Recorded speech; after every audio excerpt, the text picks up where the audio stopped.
Let's see what we got. Oh, So as people are thinking about the end of the year and the holidays and all of that, I know that people are thinking, okay, what am I going to do in 2025? What is my New Year's resolution? For mm, us, for us, we are making plans, right, towards it being a successful year. But what does that look like? I know we've been talking about defining what success means. Um, for me, cut my. because of what I've learned in Vision Builders, what I've learned being around you, being relentless, being diligent, all these words that we're defining and redefining for ourselves, I'm like, okay, 2025 should be an amazing year because whatever ideas I have, I should be able to, or vision I have, I should be able to make it a reality. And that's what this platform is all about. I like that. Here's the truth, right? Everybody can do this thing. It's not impossible. Um, I think maybe the number may be scary, saying millionaire to people. But my thought is have a goal at least. If you want to say 100,000 there, then just put the number you want to it. But truthfully speaking, I figure, go big, go home. It doesn't hurt to actually put your mind to something that scares you a little bit. That's how you stretch. Um, Nobody goes into a prize fight hoping hoping they win, but thinking they're going to lose. It has to be kind of preparation. I got some things I want to go over today, and I want to know just by some yeses in the comments. And where did the YouTube comments show up? If they show up, so you see them. Okay, perfect. So the checklist. The checklist is at visionbuildaz.com, visionbuildaz.com. We have a questionnaire. I'm calling it checklist questionnaire that we sent out, hoping that you guys got a chance to kind of poke at it, look around at it, and start to answer the questions. Because we were building on that, but it's just to kind of get your mind thinking into the direction. I remember when I first started believing to come out of the place of poverty when I was there, and I remember I started doing things that people thought I was crazy about, and that was I would go test drive cars when I didn't have money to buy a car. I would go house looking at houses when I didn't have the money to buy the house, and I would say it doesn't cost anything to look. It doesn't cost anything to go test drive a car. I don't go there and tell a person I don't have any money. I just say I want to test drive. I don't tell them, anything. But just looking and walking through it and putting myself in that place made me start to visualize more, feel better about it. Sitting home and not doing anything doesn't create any kind of mindset that would begin to move you on the path to greatness. So, before I go any further, Miss Michelle, is there anything you want to add? Because if not, I'm going to jump into our weekly word, our word of the week, and start this ball rolling. I think the theme for me, as I've been with you on these lives, it's mindset, right? I still go back to that gym analogy where he had to be in it. He had to be in it, put himself in a place to be in it. So I remember when you had suggested that we should go look at houses if we're wanting to be a homeowner. Go look, go put your feet, go touch, go discover. It doesn't cost you anything. If you sit and you're just thinking about it and you're not putting any motion, it doesn't really come to fruition. And that I'm starting to understand that more and more as you talk about it. I'm like, okay, if I really want to do something, I have to put some action behind it. I have to strategize and say, okay, I'm going to at least go out and look. I'm going to at least go out and ask questions. I'm at least going to go out and find somebody who's already doing it or has done it so I can get closer and closer to my goal. I love it. So get in the comments there if you want to comment, ask a question, whatever, and let me know how you're feeling about what's being said. And I'm going to jump in our words for the week. And I want to drop two words for this week, and then I want to go over our checklist and talk about that a little bit. Lindsay said facts. That's right. Okay. Um, Sherry, hi. I say hi to some of the people that have jumped on here that I didn't see. Sherry, Lindsay's on now. But to two words I want to jump on this week, I want to talk about is the words drive and the words focus. And focus and drive.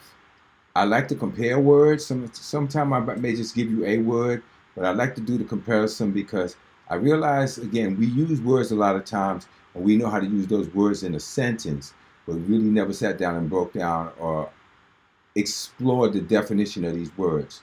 So let's talk about this a minute. So the word drive refers to a strong internal motivation or determination to achieve goals or complete tasks. Now, it's the force or energy that pushes a person to pursue their ambition and work through challenges and strive for success. So every week I want to give you a new word. But drive, again, drive, a lot of times people think motivation and drive is the same thing. No, drive takes on a different meaning, and you start to see tenacity and relentlessness and stuff like that. They start to come into these words. But a strong internal motivation. So motivation is one thing, but now drive is a strong internal motivation because you can be motivated from the outside. People can motivate you, which is a good thing. You can have things that motivate you. You can have books that motivate you. But when it becomes a drive, it becomes an internal motivation or determination to achieve a goal or complete a task. I like to achieve a goal. We're going to stick with achieving the goal. It's a force or energy that pushes a person to pursue their ambition, work through the challenges, and strive towards success. So I pray regularly for a drive, for more drive. I pray, because sometimes I feel lackluster. I feel like the ambition to go where I'm supposed to go is not pushing me where I need to go. And so I start to read books or look at video clips to try to to reignite the drive in me, because the drive is internal. It has to come from you, but you can draw from sources on the outside to motivate the energy in you to get you on the path to where you're going. So I just wanted to make sure I make this point to us. The drive that's in us to go forward, the drive needs fuel. Drive needs gas. Drive needs that motivation, and that motivation, you have to find which things push you toward that goal. But I remember, I'm sure you remember me saying this before. Somebody reminded me of this not too long ago. They said, I remember you said something to me a long time ago. I said, what's that? I said, when it costs you enough, you'll change.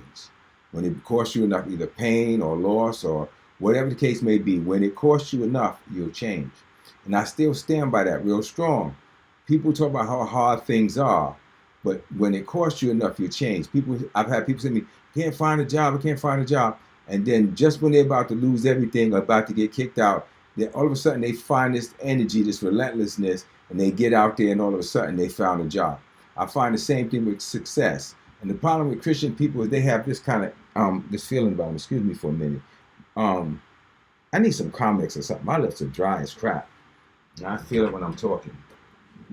And here's what I hear. Here's what I see about people. People, they'll say they can't do something until things squeeze them against the wall. And then they find this energy. They find a resolve. Oh, you gave me the lipstick type thing? I don't like doing this. It feels soft a little bit, but all right. We're going to do this. I like to stick to one on my finger. And it smells like cherry chapstick or some stuff. This is a little soft feeling for me, but okay. So the power to push yourself to that next level doesn't have to come in desperation. It can become a choice to become that, and I've been practicing and learning that lately. That the drive to become great comes from something that's inside of me, but I'll find things to motivate it. I'll find things to keep me going. And that's why I said test drive in the car. Go house shopping even if you don't have the money. Those things will push you into a place that make you want to, and Edward, you and I have talked about this more than once, to make you want to say, okay, this is something that it is real, it is achievable, I'm standing in it, so it's definitely. And I ask myself a question from time to time. Whenever I feel myself getting tired or weary, what's the difference between me and Bill Gates? We use the same toilet, we eat food, we go to the bathroom, we breathe the same air. What's the difference between him and me? Well, something about him drove him to get where he's going. And where we find that drive is individual. I want to know what you think about that, Edwidge. And Nelly, you could jump in too. You're sitting right here. It's really good that you define these words, because as I thought about drive, you said external and internal, and I'm like, oh, so that's that. I don't want to say grit, but I know that people talk about it. It's like, it's like you said, like with 50 Cent, get rich or die trying. Like he's like, I got this drive, I got this ambition. I need to get to where I'm going. I don't know what his source is. I know where I want to have my source drawn from. But then you also said, even if you're feeling a little like, oh, you can draw from external. And I think that's what my mind is going, internal versus external drive. Which one is stronger? Which one should I be latching on to more? Well, think about gas in the car. I use that as an example, right? Gas is an external source, but you put it internal. It doesn't work outside the car. It doesn't work till you put it in the car.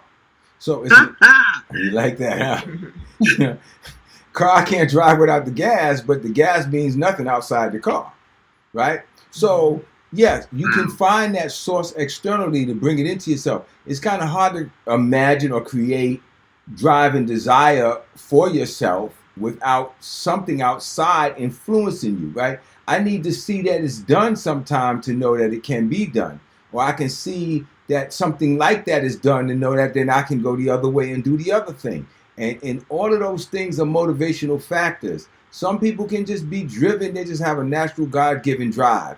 But some of us, we need to be fueled, right? And we have to go get the gas. The gas don't usually get up and come to the door. You have to go get the gas. So based on that, right, there is an external factor or a catalyst that we bring to ourselves that then motivates us to get up and do the thing that is necessary to do. But continue to speak. I'm going to read some of these comments. That's so good. That's going to stick. You're right. You have to go get the gas.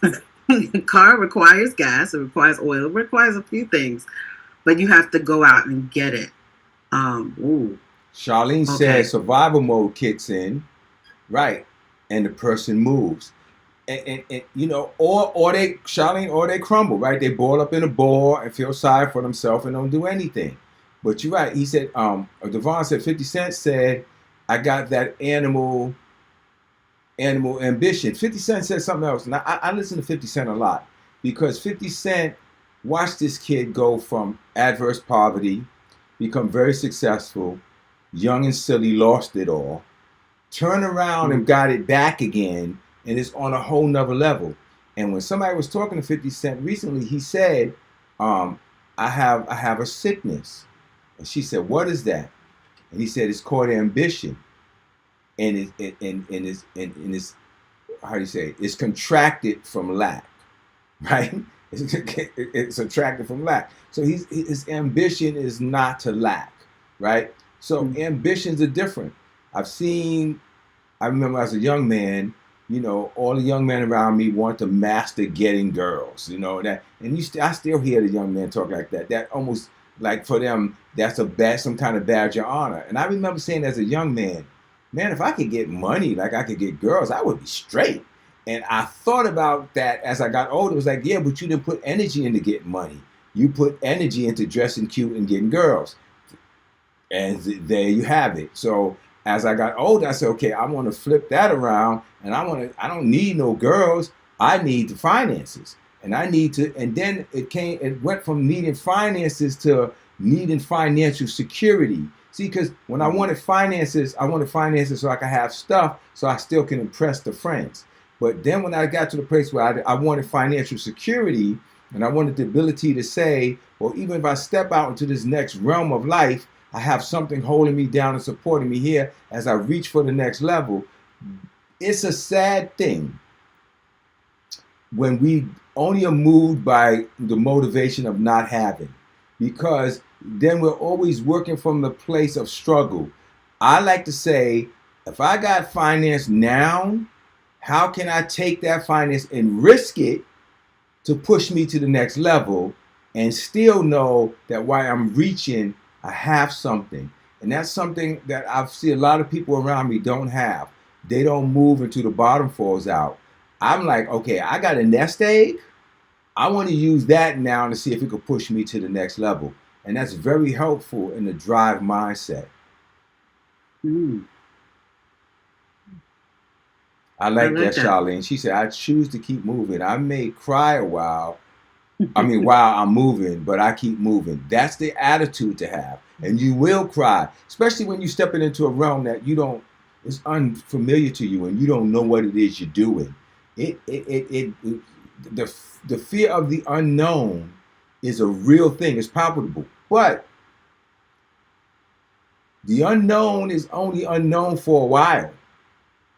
Once you put yourself around a little bit and the more familiar you become with it, is no longer the unknown. Think about the first day you went to school, the first day you went to college, the first class you took, when you found out you were getting it. All of that stuff was unknown and all of it was intimidating in the start. Once you go a while and it becomes familiar to you, then it's no longer unknown. So when people talk about the unknown, I said the unknown is because you've never taken the time to get acquainted. That's the only reason it's unknown. So wealth is unknown to people because they've never taken the time to get acquainted with it. To get acquainted with people who have it and sit around and talk to them. And I'm gonna tell you something. You know wealthy people, sit around and just have a conversation with them. Not even about wealth, just about life, and listen to how they talk and how they view things. And you'll come to a serious realization. They're regular people that have just put themselves in a place that they think and see different. As you said about the guy in the gym, Edwidge, the association. Wow. Now, do you want to jump in on anything? You're sitting here. Can you hear me? I don't know. Can you hear her? No, well, she's talking. Okay, yes. She wasn't talking. That's why she was just sitting there. Oh, okay. No, it was the drive part when you guys were talking about it being external versus internal. And for me, the external is putting myself around other people who have that same fire and that drive, because putting myself in the external creates the internal, which is all about, my environment. Like when I go and I visit or talk to my mom or somebody from my past, that environment, external, it shows me where I came from and that I don't need that. And then when I come here and I'm around Mr. Brown and everyone that I'm from JC and my family, and just people who are going and getting it, it creates a fire because I'm not in the same surrounding of the people that I was in before. I've elevated that, so it elevates within me, and then it causes that drive. So association is very powerful. That can also help to create drive. Let me say something that's interesting, and just with all due respect, not everybody in JC and my family. That would be beautiful, but that ain't honestly the truth. You're just being sweet and we appreciate it. But no, some people that age, there's some people come there just to sit at the banquet table and hear what's going on, but not to do it. And then there's those who come with the fire to do. And sometimes even the people that don't have the fire to do, some people are just born complainers, man. And they can always tell you what they don't have, but they will never do anything about it, but tell you what they don't have. So I would not say everybody from JCMI has that fire, because they do not. So let's just keep 100. Somebody said they're hiding.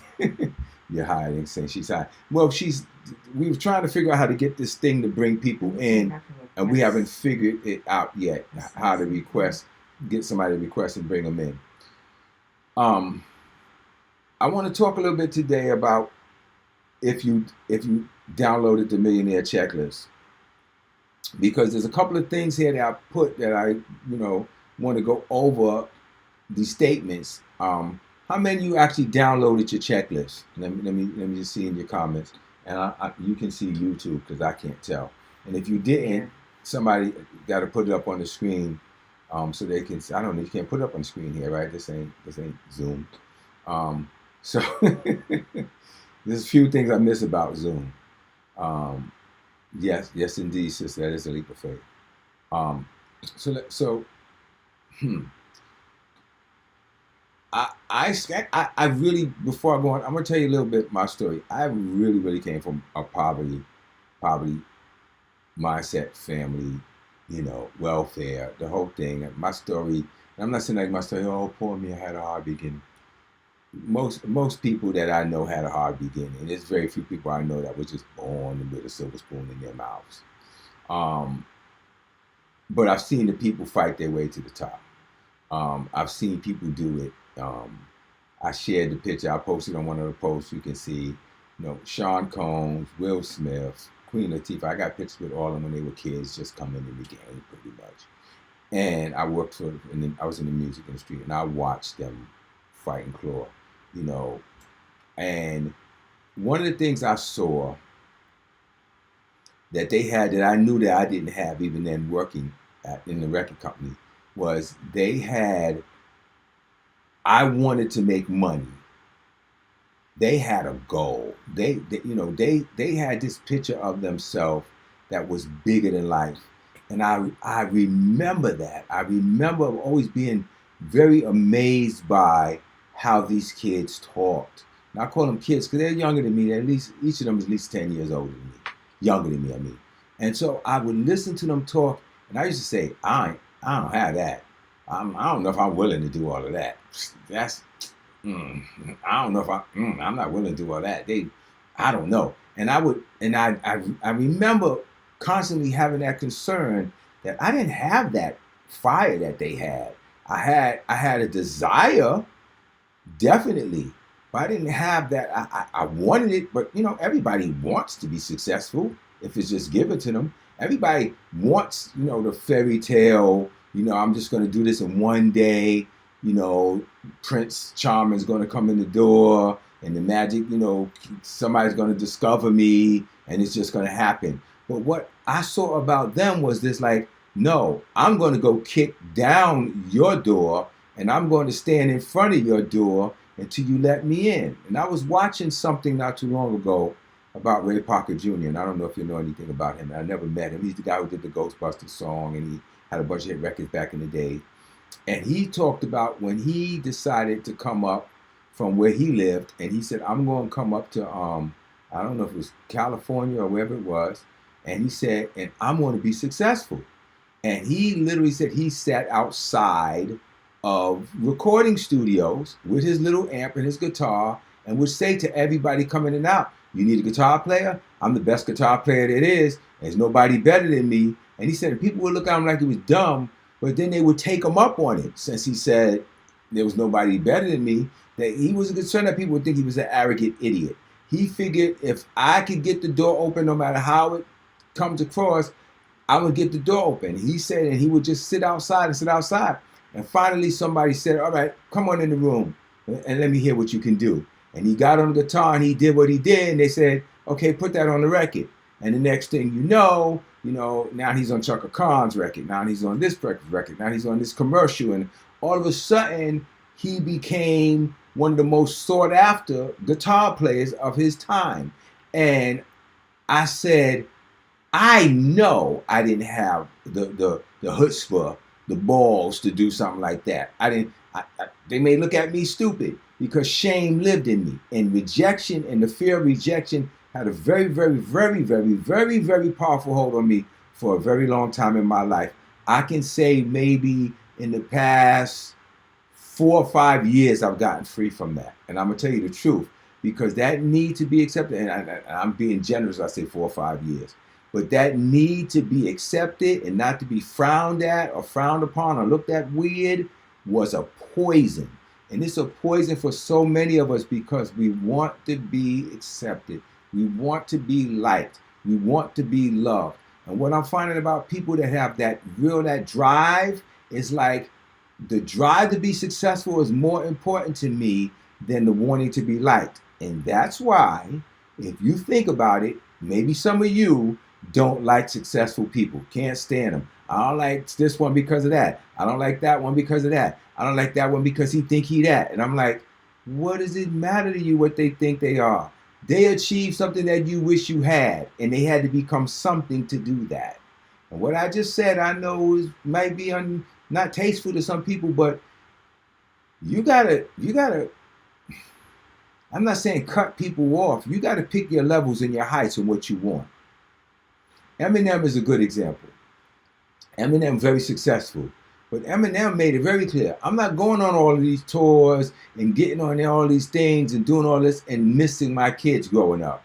My level of success where I'm at is good enough for me. I'm good with that. And he made his ground and he parked it there. Dave Chappelle's another one. He said his dad told him when you set your number, when it gets too big, you get out. So you don't have to be so relentless that you just totally disregard everybody. But there has to be a level of fortitude. There has to be a level of energy that makes you say, I'm going all the way, and this is how much I'm willing to lose to get there. And it's very important. And it took me a long time to figure that out, but that's where I am today. And family, friends, whatever. I'm on this road. You're not in agreement with me? Well, we had a good time together. It's been nice. I enjoyed your company. Or maybe I didn't even enjoy it at all. But whatever the case is, our season is over. I'm moving on. It's very important. Tell me what you're thinking. Oh, Mr. Brown. You said it, and I heard it. You to some degree have to be willing to risk it all. Like it matters enough that you're willing to put it all on the line. No shame. I'm ready to say I'm the best at it, and I believe it, and then I'm going to get everyone else to believe it. Just that example about Ray Parker, I'm like, the fact that he sat there, and like you said, he was not taking a no for an answer. He's like, somebody's going to say yes to me. And like you said, I think Lindsay put it there. Sometimes you have to be willing to do what other people aren't willing to do, and those are the people that usually are successful because they're willing to take that next step. They're willing to do what other people wouldn't even fathom doing because they believe in it that much. There's people like, I will just sit in the train station and sing every day until somebody discovers me. And I'm like, but that's not tenacity. That's complacency. You doing what most people are willing to do. And yeah, it may took some heart for you to get in the train station and sing, but are you making relationships? Are you making connections? After you've been in the train station a while, if that don't work, do you realize that maybe you should now get out the train station, go to a hotel, reception area? I don't know what those doors may be, but I know the few times that I did get deals and did wind up in those places is because, I heard somebody say this a long time ago. I'm not worried about losing the job. I found this one looking for one. I was looking for a job when I found this one. So, it's about getting out there and looking. So, I got way off.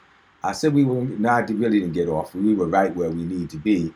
But I still don't want to miss the sheet. So how many people said they got to actually download it and have the checklist?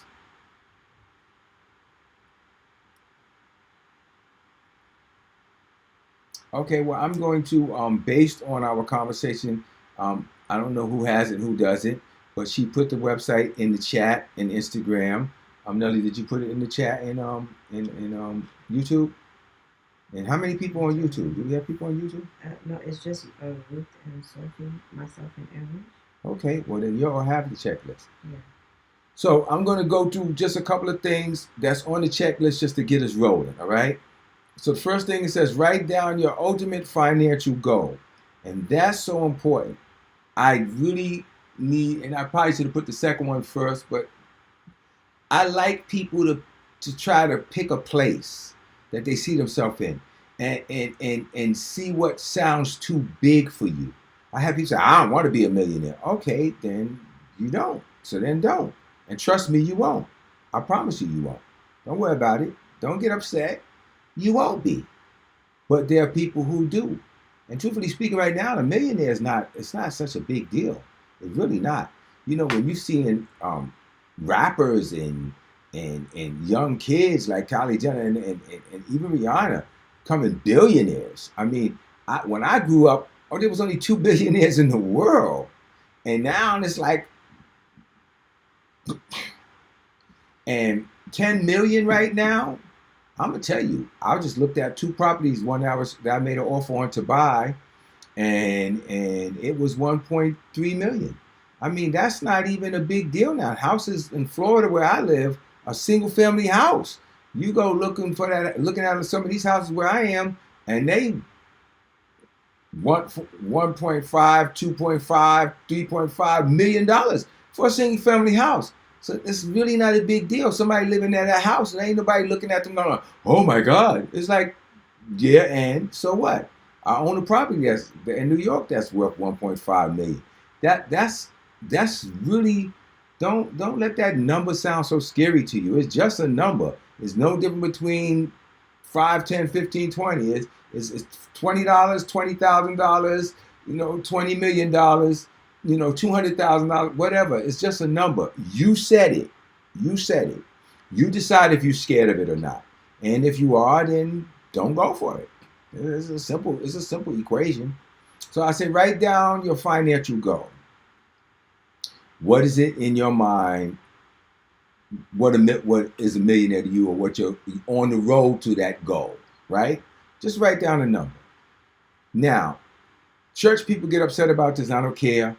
Jesus said it. As a man thinketh in the heart, so is he. It's in the word of God. Jesus said, speak to the mountain, say, be thou removed, and not doubt in your heart, but believe that those things you say should come to pass, and you should have whatsoever you say.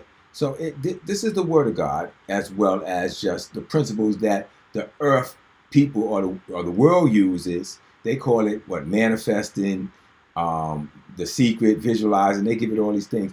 And it's funny because Jesus said the children of unrighteousness are wiser in this generation than the children of light. They understand the principles better than his own kids. Jesus said it. These people that don't even serve me know the principles better than you do. So what is that point I'm about to make? Visualize what success looks like to you. Get a picture in your mind of what success looks like to you. I'm saying this to you, and I'm making this as a point. And is my daughter still on here? Is Talima still on here? Yeah. Okay, so she's my witness and identifier. She remembers when we had nothing, and I was talking about having the stuff I have today. She remembers me saying these things, and she remembers family members telling her, "Your father crazy. He need to go get a job of sanitation or something and take care of his family because he ain't trying to do nothing with his life." And all them people still either retired from their jobs or sanitation, whatever. They ain't done what I've done. Because not dissing them, God bless their souls. But I had a goal to become something and reach somewhere. And like I was saying not too long ago, I remember, I've been living in this place in Miami for 3 years. And I remember, when I would walk past buildings that look like this. My building looks like a resort. And I remember walking past buildings looking like this and going, I wonder what people's life must be like that live in buildings like this. And now I'm leaving that one to go to one that's literally sitting on an island, because I'm going from 1 bedroom to 2 bedroom. And that building makes this building look like a starter building. And I'm going like, God, it's because I visualized this. I saw this. I said, I wonder what life must be like for that person. I remember when I used to say, man, one day, BMW, one day. Oh my God. I've had a couple. I got one now I'm thinking about getting rid of. And I'm going like, I don't even care now. It's like, I just want a good car. I don't really care. My point is, but I had to visualize. I had to have an idea in my spirit and my heart of something that a seed that can grow and I can pursue it. I'm not saying put it before people, put it before family. I'm saying, or put it before God. I'm saying, but allow God to mature in you a vision. Listen, I want to bring this home before we run out of time, and that is this. There's not a prayer that you can pray that intimidates God. And I know the people, they have this poverty mentality and they think this. Like, do you think if you went to God and said 10 million, he'd go, oh, whew, I don't know about that. That's a lot. No, that's you. God don't have that problem. And I remember when I was really, really poor and I prayed with all my heart for $5,000. I never forget this. And I prayed and I prayed and I prayed and God answered. And when he answered, it was 7. I didn't know what to do with it. I just spent it like an idiot because I didn't know what to do. But I remember much later, God said to me, when you asked for that $5,000, would it have made a difference to me if you had said $5 or $5 million? To me, what's the difference? And I went, to you, there's no difference. And he said, okay. So then if there's no difference to me, then the holdup is not me, the holdup is you. And I went, wow, that's crazy. Because I would have never looked at it and thought, isn't it prideful for me to ask for that? He said, that's a decision again you're making. I didn't set that limit, you did. Talk to me, Miss Edwards. I can hear your brain ticking. I'm absorbing this like a sponge because I know I'm called to greatness, and I know that you've spoken over many of us. And I think just in this season, like what you're saying, I'm taking it in, and I'm like, I've been hearing it, but now I'm like, yes, this makes sense. I've seen you live it. You talk about it. You get ready to go do something, and then you go get ready to do the next thing, and I'm like, wait, what? So if you can do it, and I'm in close proximity to you, I'm like, okay, well, it's time to step out. It's time to start putting a vision, start putting some legs to what I'm thinking about, and it feels good to be able to say that. Because what do I have to lose? God's no respecter of persons. He don't like me better than he like you. I tell people all the time I'm God's favorite, and I make that joke. But the reality is, God don't like me any better than he likes you. But he like my faith better than he may like other people's. Because the Bible says without faith it's impossible to please God. That's the word. Well, I want to please him. So I want to have as much faith as I can have. And I want to believe him for everything he's called me to do and he tells me to do. This is not that complicated. If we make it complicated, its spiritual things are so simple. So my daughter wrote yes. So Salima, you remember when I was talking like this and everybody thought I was crazy, right? You remember that, right? Even you for a little while as a young girl thought I was crazy, right? And you've seen me do what I say I'm going to do. And it's funny because even when I reach the goals that I reach, I always look for what the next goal is. I'm always right away saying what's next. But you have to have a vision in your own self. I can tell you, and people can tell you, man, I would tell another time I can see greatness in you. I would tell you, Edwards, I can see greatness. I would tell people, everybody in JCMI, what I saw in them and what they could be. But how many of them actually became that? Because I saw it. But it don't mean anything till you see it. Me seeing it, I can't visualize for other people. It took me a long, long time to realize I can't visualize for you. You have to visualize for yourself. Now, let me move to the next one with the time we have left. I like that, Ruth. Time to work. This is good. Yes. Yes, time to work. Somebody, Lindsay said, billionaire is a new millionaire now. Billionaire is the new millionaire. It really is. And it really is. Mm-hmm. It really Charlene is. said, redefine the unknown again, please. Redefine the unknown? That's what she said. Explain what you're asking, because I'm not sure. I'm going to start reading this next thing because we have a little bit of time left. So I'm going to read that and ask her to redefine. Explain to me what she's asking. But next step here is set SMART goals. Define clear and specific financial milestones. It's very important that you say, I want to be a millionaire by the end of the year. Okay, so how much do you need to make a month to be a millionaire by the end of the year? Start setting a milestone for yourself. But what if I don't reach them? Then you go for the next month, and you go for the next month till you figure it out. But define clear and specific milestones. 1, specific. 2, measurable. Establish how you will track that progress. I know these things sound time consuming and annoying, but you have to do it. There's no way around it. You have to do these things I'm telling you to do. They're important. Establish how you will track your progress. And I'm going to talk about it in a second. And this is the last point. These are the last points of the day for I'm going to do this. Ensure that your goals are realistic. And I want to add to that to you, because they're always realistic. So I want to change this note at which achievable. Ensure that your goals are realistic to you. If they're not realistic to you, they're not realistic. Well, what if everybody else thinks they're unrealistic? Doesn't matter.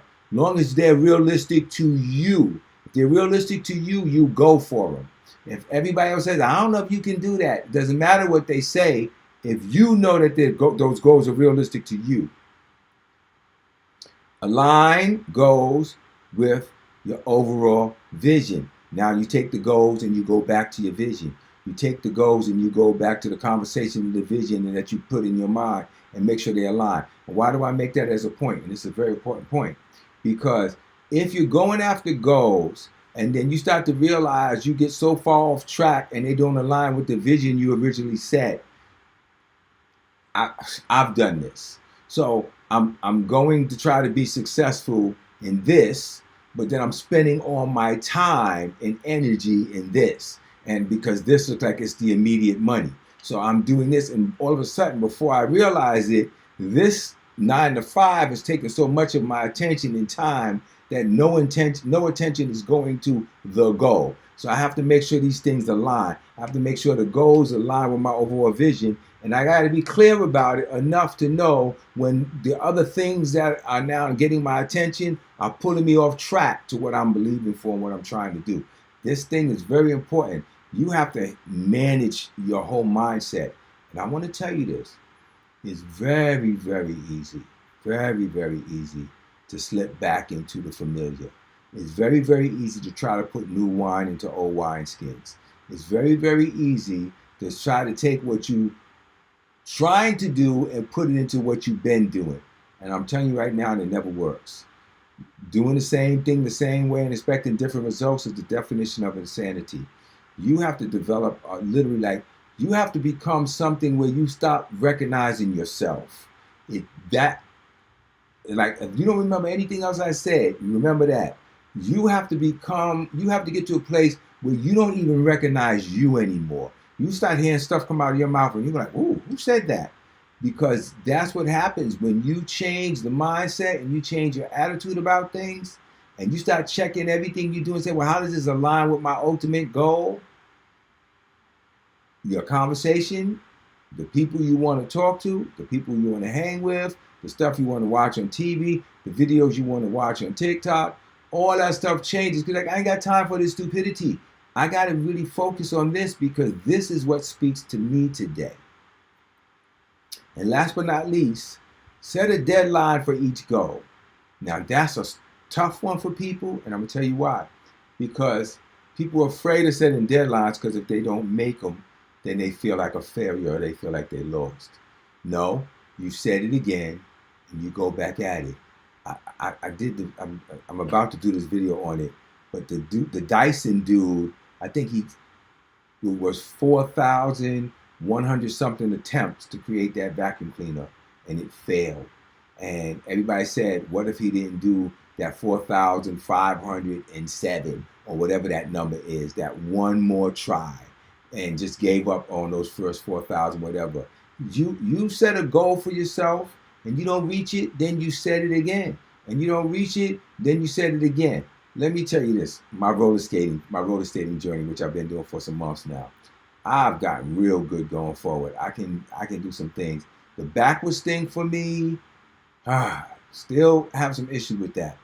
And I get there and I try and I turn, I flip and I fall, and Oh man, it's frustrating, especially when the people around me just spinning and twirling and almost spinning on their heads with it and just doing it with such ease. But I just videotape them as I'm skating, and I say and I internalize what they're doing. Like I do before I even get back on the skates, I internalize it. Last time I went, I could skate backwards. Not great, I wasn't fancy yet, but at least I was there and I was getting some motion. Somebody got behind me without me seeing him, I fell out. It's all good, but it's a visualization of it. And then I found a couple of people who I said, I want to be able to do what these people do. These people here doing this gymnastics and these flips and turns. I'm not interested in any of that. This is the goal for me. This is what I want. Now I may reach that goal and go, okay, you know what? I do want to do what these 20-year-olds are doing. I don't know. But my point is, I keep something in front of me. I set a timeline. I said, by the time I come back there again, I'll be doing it. I put my skates on in my living room and try stuff. This is the thing in everything you do. You know that anything that you're good at, you tried it and you failed at it. And you tried it again and you failed at it. And you tried it again until you got it right. But you need to set goals. You need to set goals and you need to set deadlines. And deadlines make you push to get there by a certain time. And if you don't make that time, set a new deadline and do it again. It's very important. What I'm giving you and what I'm sharing with you is what I've been developing, what got me where I am, and what helped me develop. I'm not trying to develop a millionaire's mindset. I'm trying to develop a multi-billionaire's mindset, and I haven't even made $1 billion, nor am I even close to that. But my point is, I'm giving myself lofty goals, and then I'm looking at chunks on how to get there. So I don't want $1 million now. I want 50. I want my chunks to be in those kind of numbers. I'm not there, but that's my goal. If I hit 10, I'll be fine. And last thing I'll say on this, I set goals for doing the social media thing. I've been doing it, 10 months now, I guess? I don't remember. Mm-hmm. And never thought I would be making social media videos, but I started doing them. Look, I'm here on a podcast talking to people. This is not something that I would normally do, but I set goals. And I remember with all my other social media accounts I've done for my little music groups and stuff, if I put a video up, if I got 5 views or 5 likes, I would be disgusted, but I knew that was all I was getting. I started doing this, and now I'll post a video, and some of them won't get a lot, but on average, I get 500 views or likes or whatever the case may be. And now you were saying to me, well, that's good. And I'm like, no, it's not. Because I posted a video that got 21,000 views not too long ago. So now that's a new number for me. I'm like, no, I want the videos to fall around there. But once they fall around there, then I'm going to go, okay, no, now I want them to get me 100,000 views. And like, I want to get the followers, on YouTube and stuff, so I can start, monetizing and doing the kind of things I wish to do. So I had to get to a certain number before I can go live. Thank God I got to that number. What was it, 300? Yeah. I had to get 300 followers. I got 300 followers, and I did that in really over a period of a couple of weeks. 2 weeks, right? So, but I had to set these goals. Because the spirit, or as those people who are ultra spirits say, the universe responded to my desire. So, come on, work with me. This is the way you get where you need to go. So, I broke that down for you. I'm doing it one more time. Specifics, define, clear, and specific financial milestones. Measurable, measure how you will track your progress. Achievable, ensure that your goals are realistic to you. Relevant, align goals with your overall vision. Don't let them go separate directions. Make sure they meet. And set a time bound. Set deadlines for each goal. That's my whole speech. If there's questions or stuff on there that I missed, I'll answer them. But you guys have been fed for the night. What we got? Okay, so we have Charlene again. She said, "You spoke about the unknown is just fear and exposure. The unknown stops people." That's what she said. Yes, A lot of times people don't want to stay. Well, think about it. You walking into a place you've never been to before. You feel trepidation. You don't know where you're going, especially if it don't look like something you're familiar with. And I don't mean going into the dump or to a ghetto, but sometimes I've walked into meetings in the past where everybody in the room was on a financial level or on a level that I knew I was nowhere on, and I immediately felt intimidated because I felt like I didn't belong. And I was sitting in a meeting, and this thing would come over me. What are you even doing here? You're such a fraud. People are going to realize you're a fraud. And then one day it just hit me. Just sit there and be quiet and listen to them. And all of a sudden, what they're saying won't sound so foreign or weird. The conversation and the level of conversation will begin to come clear to you, and you begin to understand. And people like that love when you come as a student. Explain to me what you meant by that. Yeah, I heard you say that, but that went right over my head. Explain it. And people like that. Let me give you this as an example. I would love sharing this story. Remember, I was working in the computer field. I went for this job, and I really wasn't qualified. I was in computer networks and systems. I forgot the title now, but we were the guys who put the computers and the servers together to set them up. And I got there, and the guys started asking me all these questions. Now, practically, I knew how to do it because I was doing it, but I didn't know the terms that he was using. So he interviewed me, and he said, "You're not ready for this job, but thank you for coming." And I said, "Okay, appreciate that. Can you do me a favor?" And I reached in my bag, and I pulled out my notebook, and I pulled out my pen. I said, "Explain to me what that was that term you just used and what it is." And as he started explaining, I started writing down, and I said, "Oh, so that's when you do the, okay, and explain to me what this is." Okay, and I started writing it down in my book. Okay, and after I asked him about 3 or 4 questions, he said, "Excuse me," and he got up and he left the room. And I'm sitting there waiting for him to come back and tell me or finish explaining to me these terms that he had given me so I can write them down. And he came back in the room and said, "You got the job." I said, "Really? How come?" He said, "Because you pulled that book out and you asked questions and you started writing stuff down." And I got the job. That was a high-paying job. I'll never forget that job. That job paid me good. I had never made that kind of money in my life. So I'm telling you, the unknown is your friend if you're willing to embrace it and say, well, let's not be strangers. Let's become known. Now, I'll tell you something to make you laugh. I tried to do some move last time I went skating when I was in Florida, and I fell. And of course, people came up, "You okay? You okay?" Because everybody falls at skates. But, I guess they know I'm older, and they're all younger kids, so they see me fall. They came up, "You all right?" I said, "I'm all right."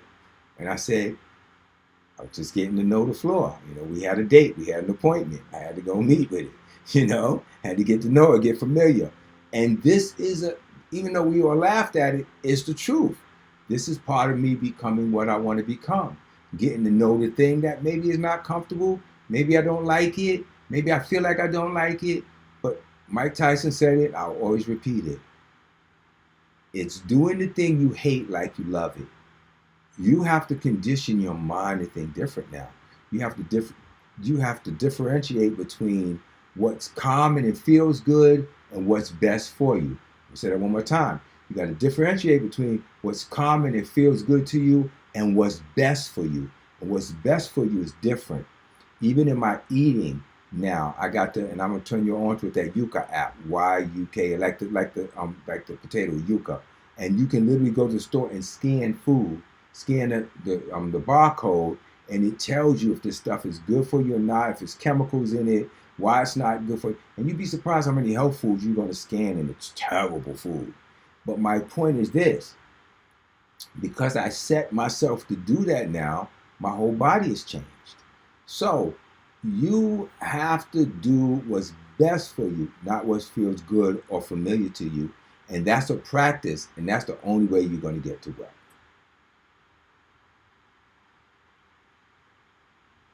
And that's clever.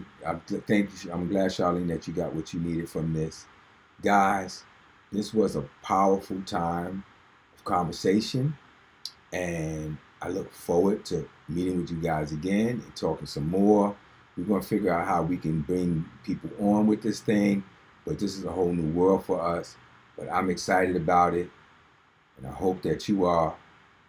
And if you're ready, let's grow.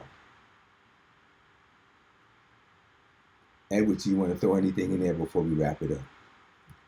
Amazing meeting, Mr. Brown. Amazing time. Thank you, everyone, for your input, your comments, your questions. That's what makes this Vision Builders. So go ahead and download the checklist from the website. Start to fill it out. If you have questions, come with your questions. Mr. Likely go over it again. But let's get ready to grow. 2025 is a year we haven't seen, and it can be an amazing year. I'm praying that it's going to be an amazing year for everybody. So let's plan. Let's put some goals before us, and let's start moving toward them. Indeed, indeed. Well, guys, it's been a pleasure. We'll say good night to everyone. Love you too, daughter. And let's make this thing happen. It's our time. It's our time. If you decide it is, and you're here. So you're here for something. So let's not disappoint ourselves. Let's do this thing. I'm gonna say good night to you all, and God's blessings. God bless you. And we'll see you. I don't know if they can hear you now. Oh, good night, everyone. God bless you guys.